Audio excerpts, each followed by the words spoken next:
Assalamualaikum warahmatullahi wabarakatuh.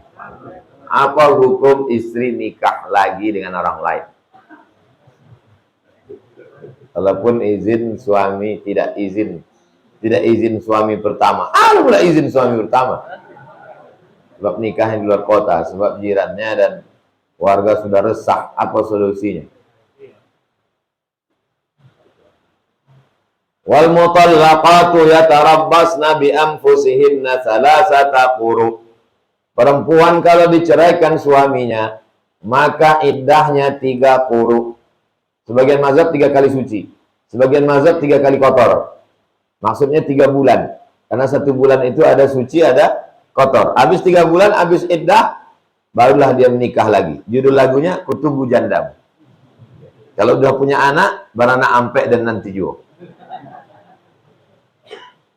Perempuan yang nikah dengan laki-laki, dia masih terikat dengan lakinya, maka laki yang pertama mengadu ke pengadilan.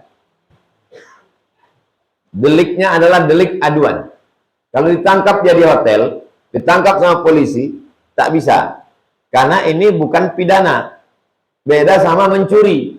Orang kalau tertangkap nyuri ayam, walaupun yang punya ayam itu tak melapor, dia tetap bisa dimasukkan penjara. Karena deliknya tidak mesti ada aduan. Beda sama zina menurut hukum Indonesia nih. Kalau menurut hukum Islam, jelas tuh, gali tanah, masukkan, lempar batu, mati, selesai. Tapi kalau kita gali sini, kita lempar batu, kita semua masuk penjara. Karena kita tidak pakai hukum Islam. Kita sekarang bicara hukum yang dipakai di Indonesia, deliknya aduan. Maka suami mesti mengadukan ini ke polisi, dia masuk penjara. Berapa bulan? Kalau tak salah 6 atau 9 bulan. KUHP. Kita undang-undang hukum pidana. KUHP. Bukan kasih uang habis perkara.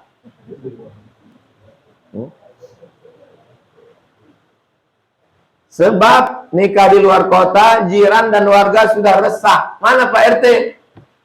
Pak RT, Pak RW, panggil ini. Kumpul kerbau ini. Panggil kerbau nih, kerbau jantan dan kerbau betina nih. Panggil, kalian udah merusak. Kau berzina di rumah nih, satu kampung nih. Kenapa kalian diam? RT, RW, panggil. Arak dia keliling kampung, masukkan ke penjara. Laporkan ke polisi. As-sakitu anil haq, setan akhras. Orang yang diam melihat kebatilan, kemungkaran, setan bisu. Ini perumahan-perumahan ini, kalau ada orang buat maksiat, buat dosa, jangan kalian diam.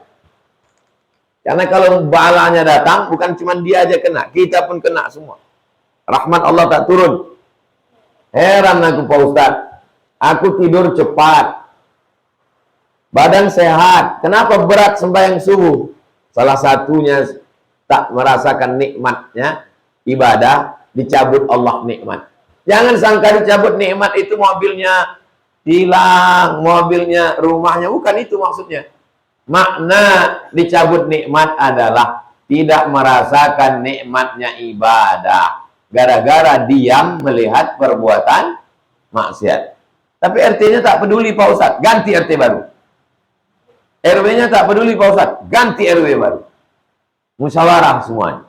Wa amruhum syura bainahum. Jangan diam.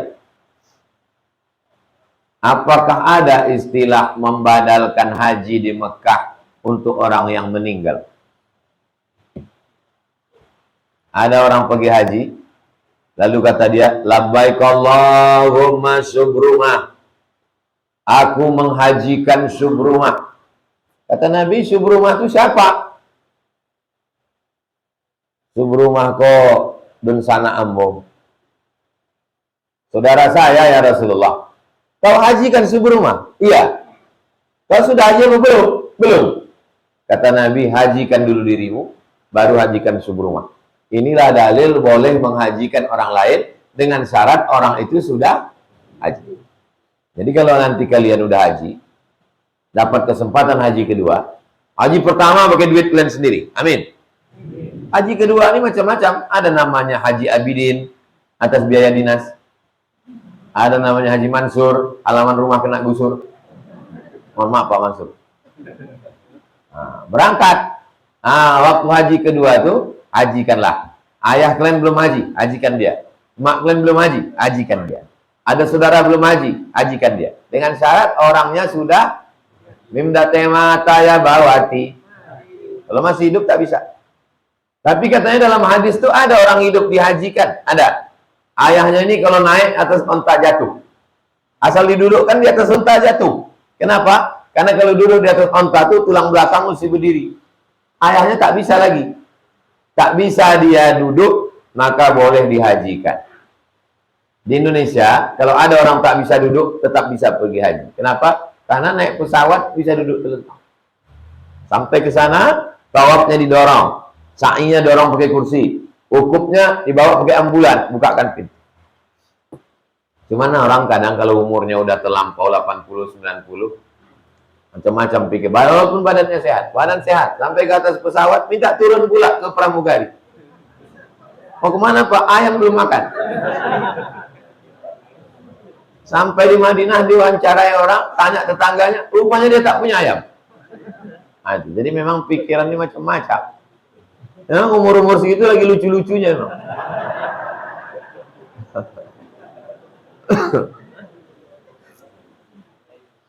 Apa yang selalu kita lakukan waktu muda, itulah yang akan datang ke pikiran kita.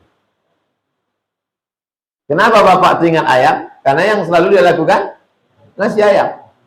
Apa yang selalu antum lakukan, itulah yang akan datang waktu tua-tua nanti. Ada orang stroke. Stroke pertama, error. Stroke kedua, hang. Hilang semuanya. Anaknya pun datang ditanya, kau siapa? Sampai suatu hari, datang jamaah kita. Kawan konco. Jamaah ini cerita ke saya. Datang jamaah ini menjenguk dia. Tahu apa kata dia ke kawannya? Saya mau menceritakannya pun segan, tapi karena ini tak nyebut nama. Ke kawan ini, tua udah hampir 80. Ke kawan ini kata dia, itu selalu kerja dia dulu. Antum hati-hati lah. Jangan sampai antum tua, umur 80-90 datang kawan jenguk. Apa ulah antum dulu di kos-kosan itu? Ya tak sadar lagi. Nyaman datang ke saya. Aku Pak Ustaz terkejut kali begini Pak Ustaz. Itulah pula dimintanya aku Pak Ustaz. Waspada. Tapi antum yang suka mengaji ini nanti kalau udah tua, pas datang kawan antum, yang antum tanya, masih ada pengajian Riyadhus Shalihin? Antum bilang, Ustaz Somad udah 50 tahun mati. Saya menjenguk orang tua umurnya 95 di rumah sakit Arifin Ahmad ke atas. Tak bisa lagi masuk jarum suntik karena kulitnya udah lembut macam tisu. Terbaring aja. Datang anaknya. Mak, kata dia, kau siapa? Tak ingat dia. Terus dibilangnya, ini mak, ku bawa Ustaz Somad. Siapa? Ustaz Somad. Dibisikkannya ke anak. Sedekah. Saya terkejut. Kenapa dia bilang sedekah, Pak? Karena omak saya ini orang tarekat Naksabandia. Orang tarekat setiap jumpa khalifah sama mursyid sedekah. Dari muda sedekah. Jadi dia tahu asal ustaz. Apa yang selalu kalian lakukan, itu yang datang waktu tua nanti. Kalian nanti kalau sampai umur 80-90, datang kawannya yang masih hidup menjenguk, kalian akan tanya, masih ada Riyadhus Shalihin? Allahu Akbar. Allah bisa karena biasa. Dari kecil itu lonjak-lonjak, udah besar ke bawah, udah tua, berubah tidak. Jadi kita ini sekarang sedang membiasakan. Maka saya senang sekali pengajian Rabu subuh ini. Kenapa? Yang datang nih banyak anak-anak muda. Yang tua tak ngaji tak apa, mereka itu udah mau mati semua tuh. Bapak-bapak yang tua ini, yang datang ini, bapak sebenarnya tidak tua. Bapak adalah anak muda yang terjebak di tubuh orang tua. Karena tua itu bukan umur, tua itu kan masalah rasa kan. Saya kok ditanya anak, umur berapa Pak Ustaz? Tergantung. Kadang-kadang 25. Umur itu rasa, bukan tua. Banyak anak muda yang bawanya mau mati. Aku bawa Ustaz untuk kali mati aja kau. Bagaimana kalau mau buat semak Pekanbaru aja. Buat semak rimba panjang aja. Ada guna kau hidup.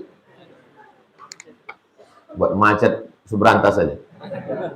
Apakah sah pernikahan jika pria memberi mahar ternyata 50% jumlah mahar tersebut adalah milik orang lain dan istri dipaksa mengembalikan mahar tersebut, Pak Ustadz?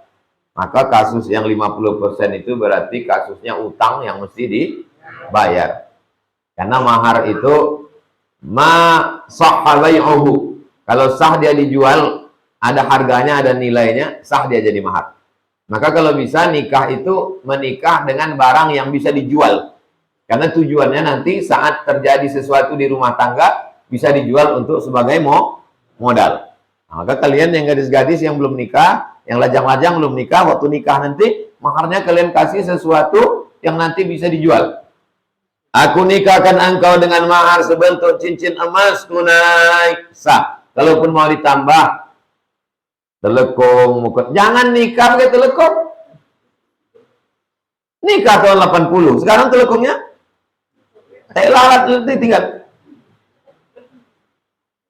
Tapi yang mudah nyablak diulang gara-gara ini. Nikahnya tetap sah. Yang nikah dengan seperangkat alat sholat, kitab suci Al-Quran, sah. Kalau masalah sah tak sah. Sedangkan menikah dengan mengajarkan Quran pun sah. Aku nikah, kata Nabi, zawwajtukaha bima ma'aka minal Quran. Waktu Nabi sedang mengajar, datang seorang laki-laki. Waktu Nabi sedang mengajar, berdiri seorang perempuan. Wahabtu laka nafsi, kata dia. Di depan Nabi, depan orang banyak. Wahabtu laka nafsi. I give myself for you.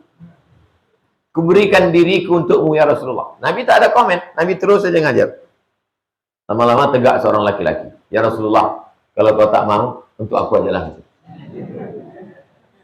Kata Nabi, iltamis wala khataman min adidin. Balik ke rumah, cari cincin besi. Kau punya untuk mahar. Balik dia ke rumah, cari-carinya, tak ada ya Rasul. Cincin besi ada? Cincin besi pun tak ada ya Rasul. Maka dari sekarang antum siapkan cincin besi. Mana tahu kan? Ya tahu pas pengajian saya tegak orang. Nah, waktu itu saya tanya, ada cincin besi? Ada. Nikahkan langsung. Tapi tentu saya pun dulu pikir juga, saya dulu kan.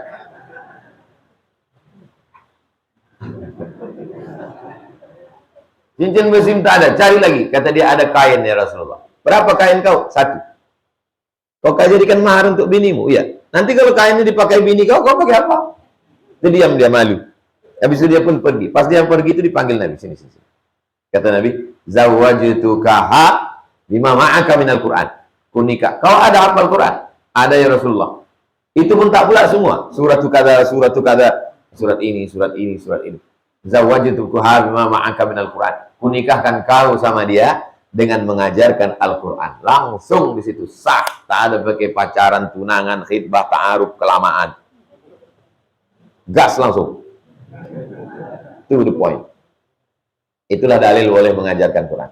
Tapi hukum aslinya, mahar itu sesuatu yang bisa dijual. Kalau ternyata setelah nikah, rupanya dia utang, maka berarti nikahnya tetap sah. Tapi dia, ini kan utangnya bukan utang si perempuan. Utang si laki-laki ini, mesti dia lunasi, dia yang wajib melunasinya. Setelah mahar itu dikasih, sekarang mahar itu punya suami atau punya istri? Punya istri. Maka utangnya itu adalah utang si suami kepada istri. Apa hukum memfitnah setan, Pak Ustaz?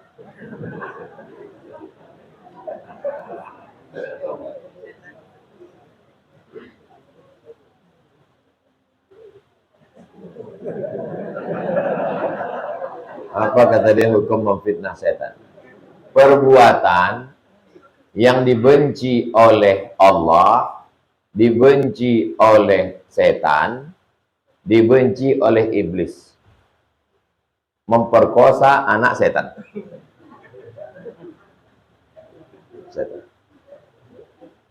Ada perbuatan yang dibenci Allah. Sholat, zina. Ada perbuatan yang dibenci oleh setan.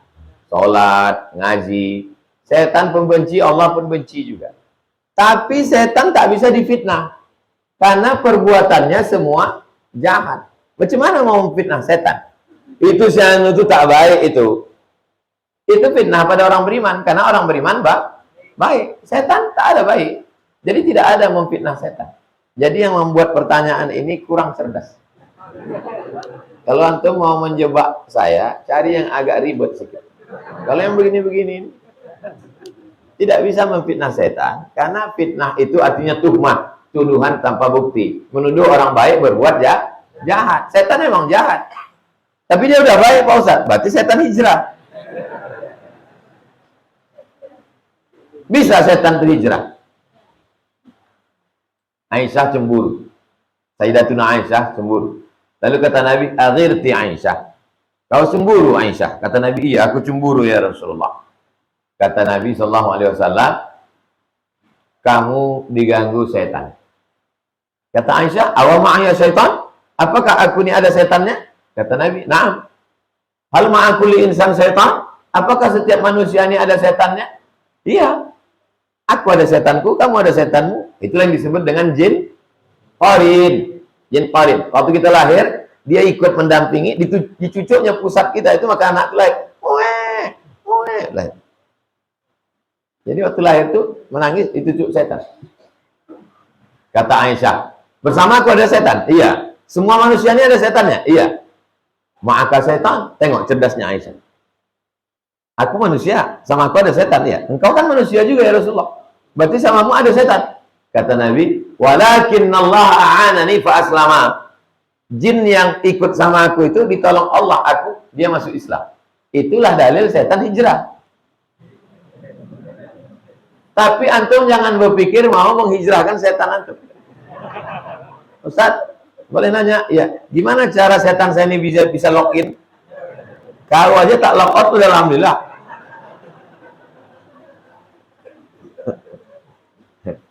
Karena setan itu dua. Syayatinal insi wal jin. Ada yang dari kalangan manusia, ada yang dari kalangan jin. Allazi waswisu fi sudurin nas minal jinnati wan nas. Jadi setan dari kalangan jin tidak bisa antum fitnah.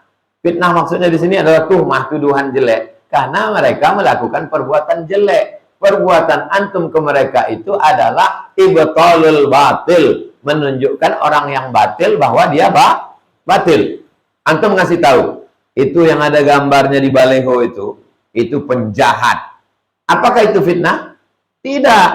Karena antum sedang ngasih tahu jangan coblos dia. Karena dia penjahat. Tapi tak boleh diposting. Nanti antum kena pasal IT, pencemaran nama baik. Bisa masuk penjara.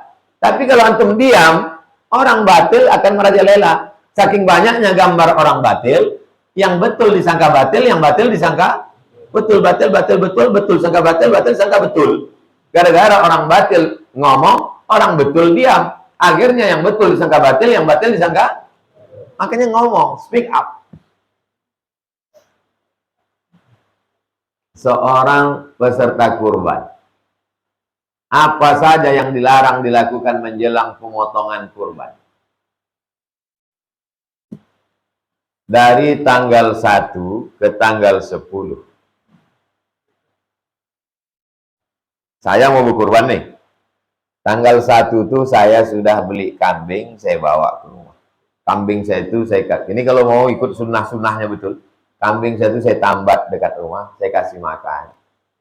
Saya kasih minum. Lalu kemudian 1, 2, 3, 4, 5, 6, 7. Saya tidak memotong kuku dan tak memotong bulu, tak mencukur kumis, tak memotong jenggot. 1, 2, 3, 4, 5, 6, 7, 8 sebaiknya berpuasa. Kalau tak bisa puasa tiap hari, ambil Senin Kamisnya. Puncak puasanya tanggal 9.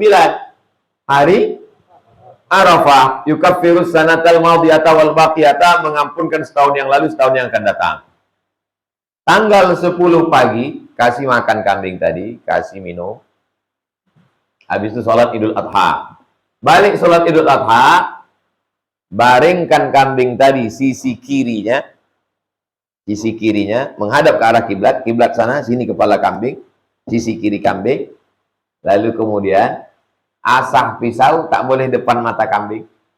Makanya sebagian orang menutup mata kambing.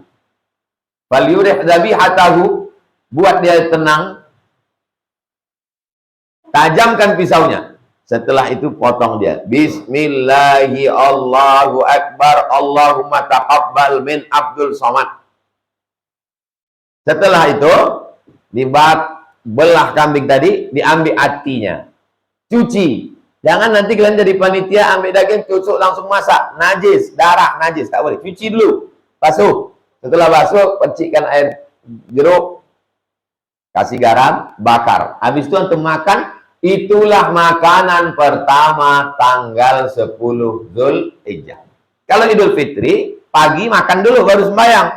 Kalau Idul Adha, pagi itu tak ada masuk apa-apa. Makanan yang pertama adalah hati hewan kurban. Ini kalau mau ikut sunnah dari A sampai Z.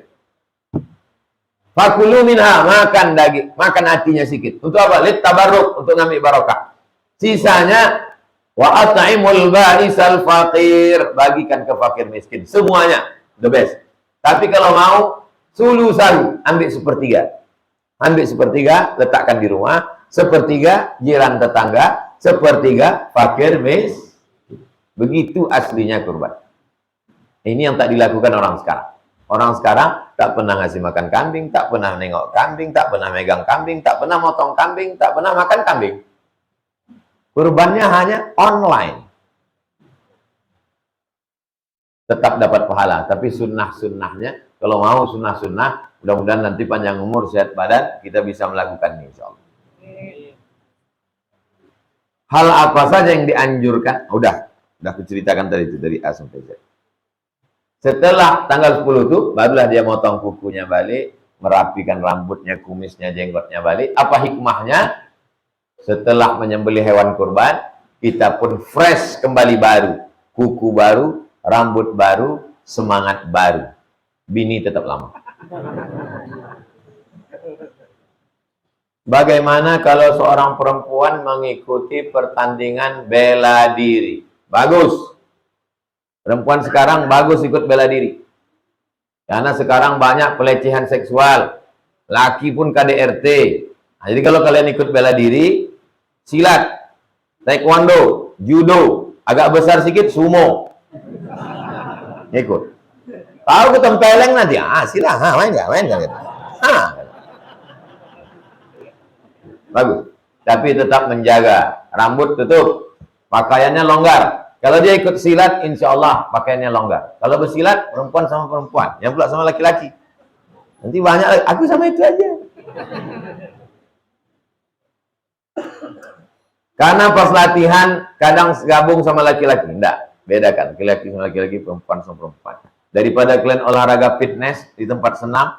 Daripada kalian di senam pagi. Hari apa di kantor-kantor tuh? Hari Kamis pagi, wah semua pakai celana sempit, apa gitu segala macam. Bukan main, rasanya udah berkeringat. Habis itu makan ketupek gulai paku 3 mangkuk. Kalori hilang setengah mangkuk, tambah 2 setengah mangkuk. Apa itu? Dosa, maksiat. Nah, bagus, masukkan anak-anak kita ke silat. Tapi tempatnya aman, pelatihnya perempuan, tak campur aduk laki-laki perempuan. Pakai jilbab, bajunya longgar. Kalau dia baju tidak ada olahraga bela diri yang sempit, tak ada. Judo, longgar. Pencak silat, longgar. Yang sempit-sempit itu voli. Renang. Renang tak baju sama sekali.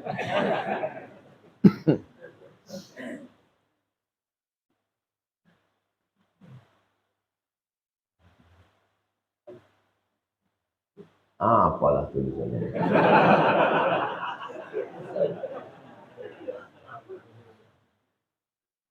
Nanti nih.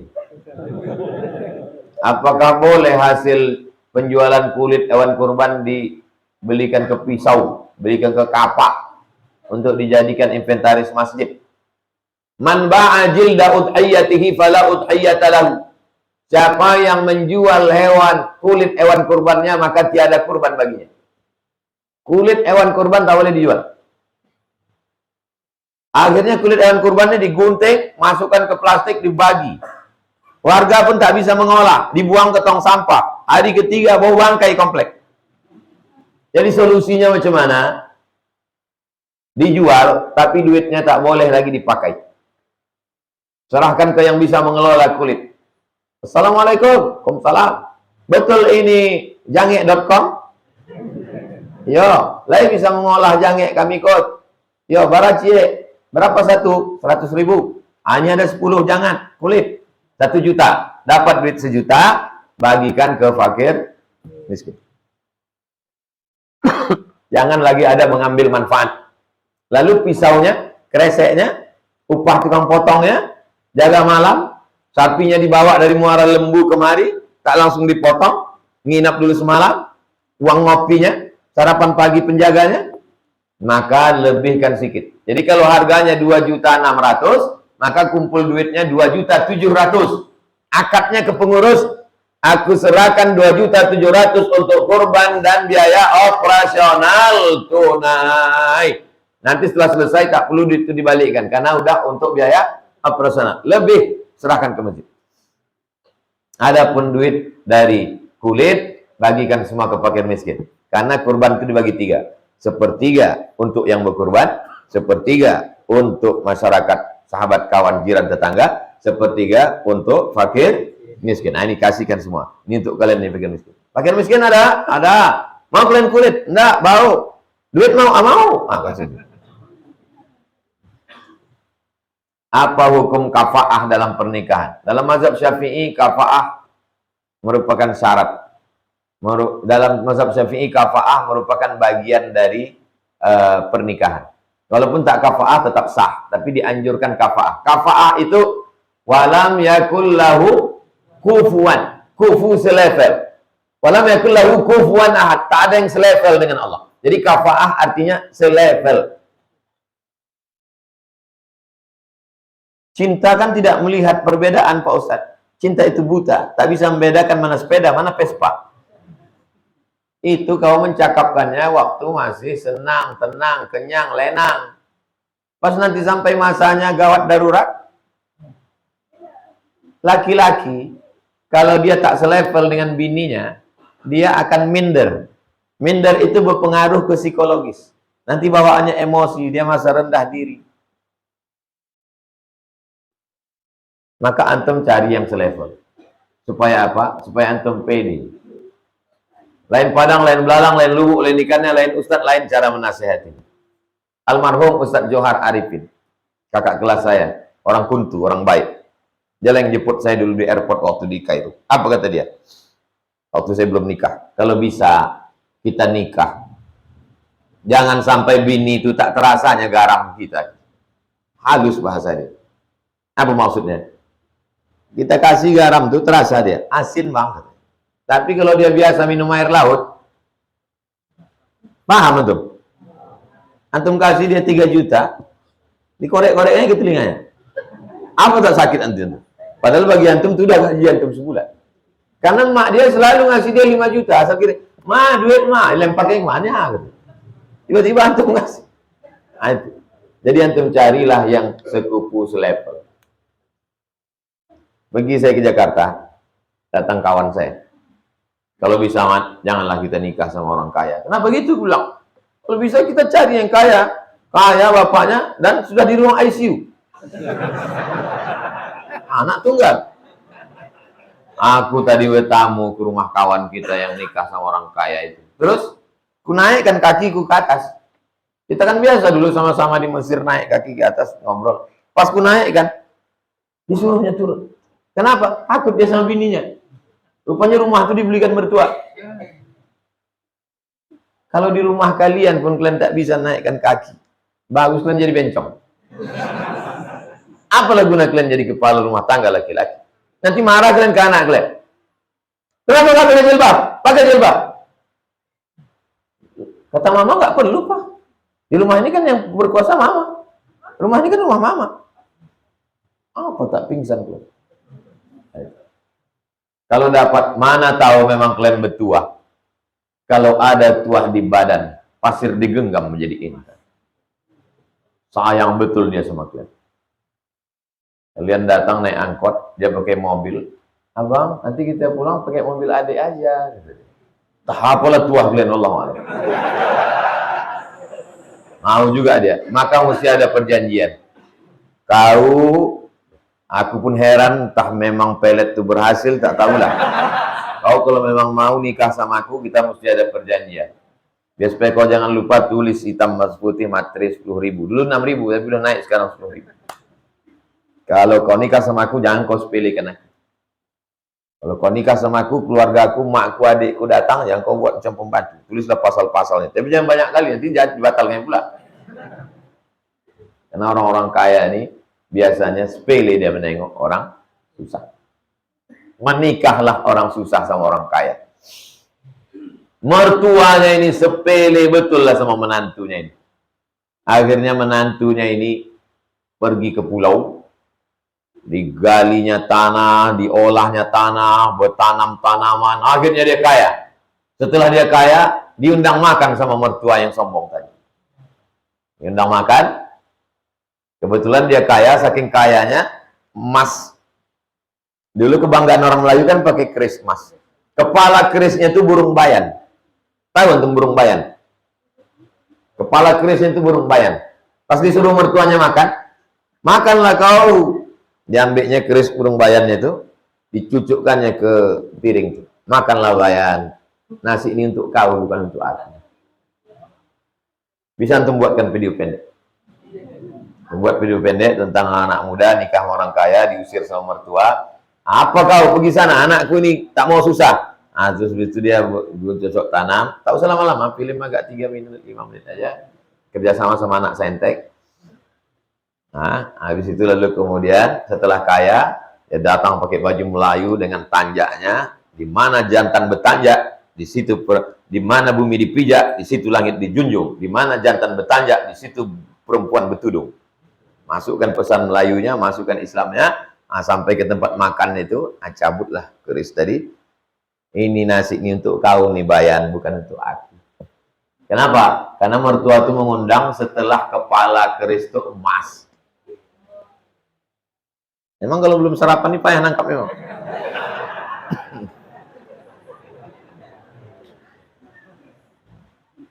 Apa benar Ustadz Syekh Sya'rawi melihat Nabi Ibrahim secara sadar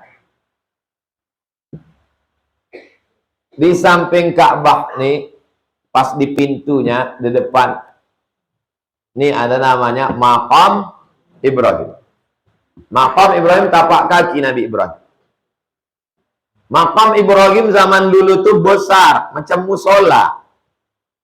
Cara menengoknya antum buat Maqam Ibrahim Qadiman. Maqam Ibrahim Qadiman. Qadiman artinya zaman dulu. Maqam Ibrahimu Qadiman. Besar sekali. Itu nampak. Macam musola. Besar sekali. Besar sekali. Macam musola di tengah Masjidil Haram. Akhirnya orang yang mau tawaf kan terhalang. Maka kata ulama, kata Raja Saudi Arabia, tempelkan aja makam Ibrahim ini ke samping Ka'bah. Karena makam Ibrahim itu sesungguhnya hanya lempengan bulat tapak kaki Nabi Ibrahim. Menginjak batu lunak, batu itu tercetak tapak kaki. Tempelkan aja di dinding Ka'bah. Setuju ulama Saudi Arabia. Cabut makam Ibrahim, tempelkan di dinding Ka'bah. Selesai. Kan tawaf bisa lancar ya. Datang Syekh Muhammad Mutawalli Sya'rawi. Dia ulama Al-Azhar, Kairo, Mesir. Tapi diminta raja mengajar di Saudi 15 tahun. Kata dia tak bisa. Karena ini bertentangan dengan sunnah. Ini menunjukkan bahwa ulama Al-Azhar itu yang sebenar-benar ahlu sunnah. Tak bisa menempel, ini bertentangan, ini bid'ah ini. Menempelkan makam Ibrahim ke dinding Ka'bah ini bid'ah. Kata ketua ulama Saudi Arabia, kami tak berani. Karena mereka monarki, tak berani mengelawan raja. Akhirnya Syekh Muhammad Mutawalli Sya'rawi menulis dalil-dalilnya. Datang dia menghadap raja. Raja, tak boleh kita tempelkan makam Ibrahim. Karena ini. Raja setuju dengan Syekh Muhammad Mutawalli Sya'rawi. Akhirnya dibalikkan makam Ibrahim ke tempatnya. Hanya saja bangunannya dibuat kecil. Malamnya Syekh Muhammad Mutawalli Sya'rawi bermimpi berjumpa dengan Nabi Ibrahim. Nabi Ibrahim tersenyum mengucapkan terima kasih kepada Syekh Muhammad Mutawalli Sya'rawi. Kisah itu ditulis dalam satu buku kecil. Judul bukunya, Huna Ra'aitu Sayyidana Ibrahim. Jadi dia melihatnya dalam mimpi.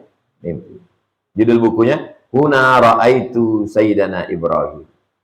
Huna Ra'aitu Ibrahim. Syekh Muhammad Mutawalli Asy-Sya'rawi. Saya beli buku itu di Kairo. Huna Ra'aitu Sayyidana Ibrahim, Syekh Sya'rawi. Ini beli. Huna Ra'aitu Sayyidana Ibrahim. Buku ini sudah saya beli 25 tahun yang lalu. Ketika lagi Syekh Muhammad Mutawalli Sya'rawi ini pernah diutus menjadi ustadz pengajar di Aljazair. Utusan Al-Azhar untuk ke Aljazair. Karena meninggalkan Mesir dia tak mau. Akhirnya suatu malam nampaknya seorang syekh berjubah berjenggot putih. Syekh ini mengatakan, "Kenapa kau tak mau ke kampung kami, Sya'rawi?" Heran Syekh Sya'rawi. Akhirnya dia mau. Syekh Sya'rawi pun datang ke Aljazair. Pas penyambutan di Aljazair, nampaknya syekh yang jumpanya di mimpi itu ada di Aljazair. Namanya Syekh Bilqaid. Sya'rawi wa Bilqaid. Bilqaid mursyid tarekat Syaziliyah. Asy-Sya'rawi Bilqaid.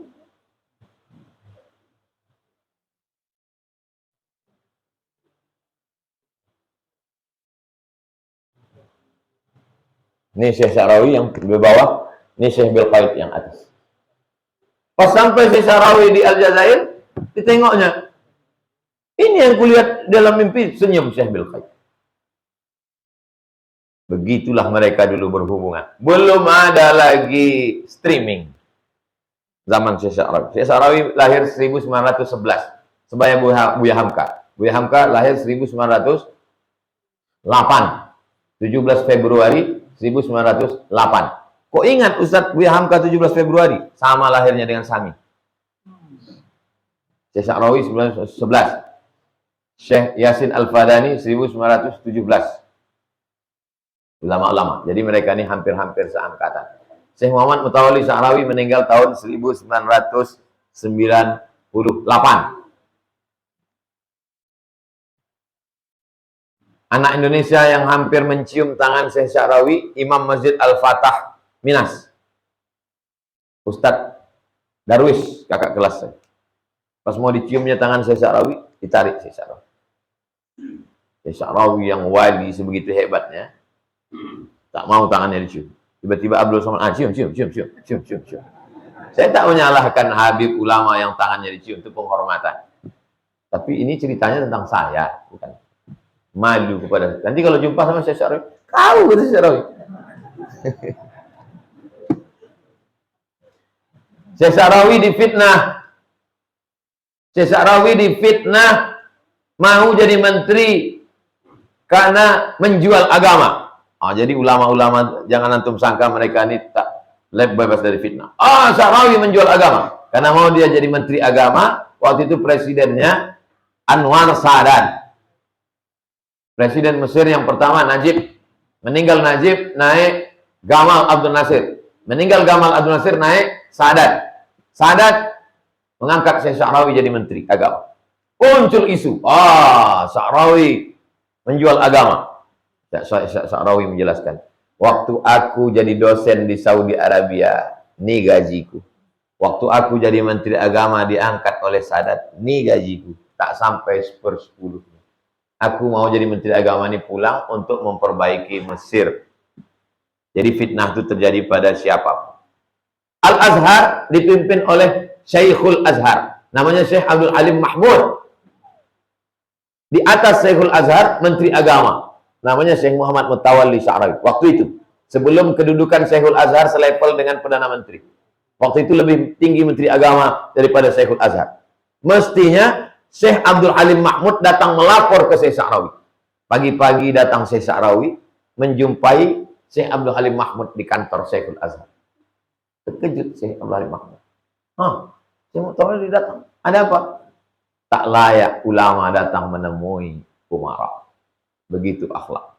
Syekh Muhammad Mutawalli Sya'rawi ketika pertama kali jadi Menteri Agama Mesir, apa yang dia lakukan? Mengganti kursi empuk menjadi kursi rotan.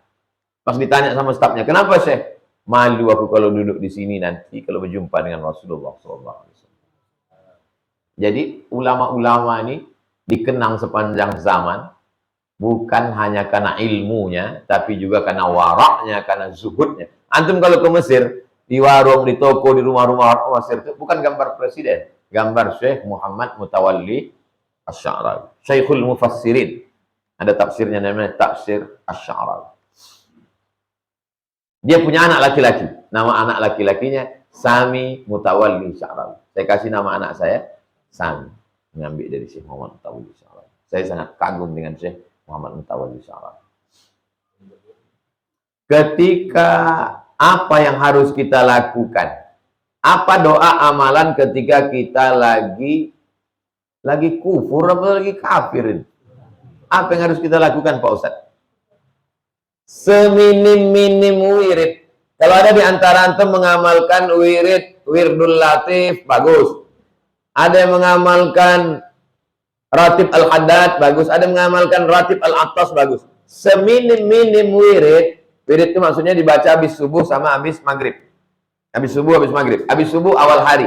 Habis maghrib awal malam. Seminim-minimnya baca 10. Fatihah sekali. Qul huwallah 3 kali. Qul bil falaq sekali. Rabbin nas sekali. Awal Al-Baqarah sampai wa ulaika humul muflihun. Akhir ayat kursi. Akhir Al-Baqarah dari lillahi mafis sampai akhir 3 ayat. Habis itu salawat. Habis itu istighfar. Habis itu salawat. Habis itu la ilaha. Udah di-share suara. Kalau bisa baca. Kalau tak bisa baca, dengarkan aja suara yang udah di-share. Untuk dengar aja habis subuh. Mohon maaf Pak Ustadz, aku tak bisa membaca, aku dengar aja lah. Lama-lama dengar, nanti lama-lama teringat, lama-lama hafal.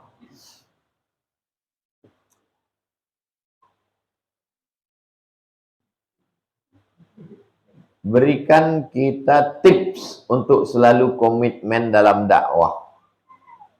Antum tak usah terlalu banyak berteori. Saya ini ustadz yang tak banyak kali teori. Antum bisa nengok dalam kehidupan saya dari dulu, 2009, pulang sampai sekarang. Tak terlalu banyak teori-teori. Maka kalau diminta saya, Ustadz bisa enggak presentasi ke kampus kami tentang manajemen dakwah? Tak bisa. Karena saya tak pakai teori. Saya langsung aja. Pergi ke Bagan Benio, pergi ke suku Talang, pergi ke suku Akit, pergi ke suku Anak Dalam, pergi. Jadi tak ada pakai teori-teori. Kadang ada orang ini, doktor dalam bidang manajemen dakwah. Dakwah menurut etimologi, dakwah menurut terminologi, bahan. Tapi tak pernah berdakwah. Di Maroko, di Mesir ada namanya Dr. Ala. Di Mesir ada namanya Dr. Ala. Dia spesialis sepak bola. Dia bisa mengomentari tendangan pisang, tendangan ini, tendangan bakwan, tendangan apa-apa. Bisa. Tapi dia tak pernah main bola. Nah, jadi teori antum baca, sekedar tahu ada da'i, orang yang berdakwah, ada mandu'u, ada objeknya, ada wasilahnya, metode yang dipakai, sekedar tahu aja. Lebih daripada itu, antum berdakwah aja. Pulang saya ke Pekanbaru, mengajar setiap subuh Sabtu, hari Sabtu, subuh, baca satu hadis saja. Di Masjid Akramun Nas, pun. Ini sop pertama. Nih, sop pertama. Jamaah tuh cuman di belakang imam ini berkumpul. Kanan kosong, kiri kosong. 2009, 2010, 2011, 2012, 2013, 4 tahun. Tak muat masjid itu, penuh. Pindah ke Al-Falah. 2015, 2016, tak muat lagi Al-Falah. Ibu-ibu hamil sama orang-orang tua komplain. Karena kami tak bisa menengok muka Ustadz, kami duduk di bawah. Kami cuma di tangga, tak bisa. 2017 pindah ke An-Nur. Sampai ke An-Nur, waktu itu salah satu staf Pak Gubernur, Pak Andi Rahman waktu itu, beliau baik, orang baik, tapi salah satu orang dekatnya ini orang Salafi. Orang ini mau mengambil Masjid An-Nur. Maka diisukannya ahli bid'ah menguasai Masjid Ahlus Sunnah. Dibuat orang itu susunan. Ustaz Mustafa Umar pecat, Abdul Somad ganti dari penasehat. Tunjukkan itu. Nah, ambil kalian masjid ini, ambil. Sejak itu sampai sekarang tak pernah saya tahu siapa dia. Mau kalian ambil lah. Ditinggalkan An-Nur, berganti 4 musola masjid Jalan Kamboja. Masjid pasar bawah, masjid mana-mana. Jadi tak usah berteori. Antum balik, antum jadi kepala dinas, jadi bupati, jadi kepala kantor, jadi kapolres, jadi kapolsek, jadi apapun antum nanti setelah kuliah. Yang penting antum buka kajian Riyadhus Shalihin. Bisa satu hari, satu pertemuan, satu ayat, satu hadis. Tak ingat lagi Pak Ustadz, putar rekaman ulang. Udah. Ramai pengajian di kantor dinas. Kenapa ramai? Bukan karena ustadznya. Kepala dinas itu ngajar Riyadhus Shalihin.